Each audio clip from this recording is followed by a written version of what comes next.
নমস্কার, welcome to our page মানব তুষ্টিতে আয়ুর্বেদা। সবাই কেমন আছেন? আশা করছি ভালো আছেন।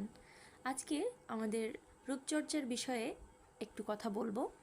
রূপচর্চায় আয়ুর্বেদের দৃষ্টিভঙ্গি কেবল বাহ্যিক যত্নের মধ্যে সীমাবদ্ধ নয়, বরং এটি একটি জীবনধারা ও অভ্যন্তরীণ ভারসাম্যের প্রকাশ। প্রাচীন এই জ্ঞানের গভীরতা আজকের আধুনিক কসমেটিক্স বিজ্ঞানের জন্য এটি শক্তিশালী ভিত্তি তৈরি করেছে। আধুনিক গবেষণার মাধ্যমে এই ঐতিহ্যবাহী প্রথাগুলোকে আরও গভীরভাবে বিশ্লেষণ করে সৌন্দর্য চর্চায় স্বাস্থ্যকেন্দ্রিক ও প্রাকৃতিক পদ্ধতির পুনরুৎপাদন সম্ভব। এবং আপনারাও জানেন যে এই প্রচেষ্টায় অনেক দূর অগ্রসর হয়েছে। আয়ুর্বেদ চিকিৎসা বিজ্ঞান অনেক প্রাচীন একটি বিজ্ঞান। প্রায় 5000 বছর পূর্বের থেকেই এর প্রচলন রয়েছে।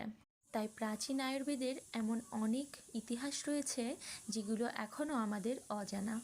প্রাচীন আয়ুর্বেদে রূপচর্চায় ধাতু ও খনিজ উপাদানের ব্যবহার ছিল অনন্য। স্বর্ণ, রৌপ্য এইসবের ভস্য শুধু ঔষধ হিসেবে নয়, বরং ত্বক উজ্জ্বল করার প্রসাধনী উপাদান হিসেবেও ব্যবহৃত হতো। তাছাড়া আয়ুর্বেদের রূপচর্চার অংশ হিসেবে ছিল গন্ধ চিকিৎসা পদ্ধতি, যেখানে গন্ধদ্রব্য যেমন গোলাপ জল, চন্দন, আগর, কেশর ইত্যাদি দিয়ে সুগন্ধি তৈরি করা হতো। আর গন্ধ চিকিৎসা পদ্ধতিটা ছিল এরকম: মূলত নাসারন্ধ্র দিয়ে মস্তিষ্কে সংবেদন প্রেরণ করে সৌন্দর্য চর্চায় প্রভাব ফেলা হতো। আর এই থেরাপি ব্যবহার করতেন মহারানী দ্রৌপদী। এছাড়াও আয়ুর্বেদিক রূপচর্চা সমাজের বিভিন্ন শ্রেণীর মধ্যে ভিন্ন ভিন্নভাবে চর্চিত হতো। যেমন ব্রাহ্মণ শ্রেণী তুলসী ও গোপীচন্দনের মতো পবিত্র উপাদান ব্যবহার করতেন। ক্ষত্রিয় শ্রেণীর নারী ও পুরুষেরা ব্রাহ্মী ও অশ্বগন্ধার মতো বলবর্ধক উপাদানে বিশ্বাসী ছিলেন। নৃত্যশিল্পীরা ব্যবহার করতেন কাজল ও সুগন্ধি তেল, যা তাদের মঞ্চীয় সৌন্দর্য বাড়াতে সহায়তা করত। অপরদিকে দক্ষিণাত্য অঞ্চলে রাজকুমারীরা পান পাতার নির্যাস, কাঁচা হলুদ ও কাঠচন্দনের প্রলেপ ত্বকের উজ্জ্বলতার জন্য ব্যবহার করে আসতেন। সৌন্দর্য চর্চায় প্রাচীন আয়ুর্বেদে সময় ও পরিবেশের প্রভাবও বর্ণনা রয়েছে। চন্দ্রের অবস্থান ও ঋতু অনুযায়ী কোন ভেষজ কখন ব্যবহার করা লাগবে সেই নিয়মও আয়ুর্বেদে লেখা রয়েছে। পূর্ণিমায় তৈরি তেল ও লেপকে বেশি কার্যকরী বলে মনে করা হয় আয়ুর্বেদে।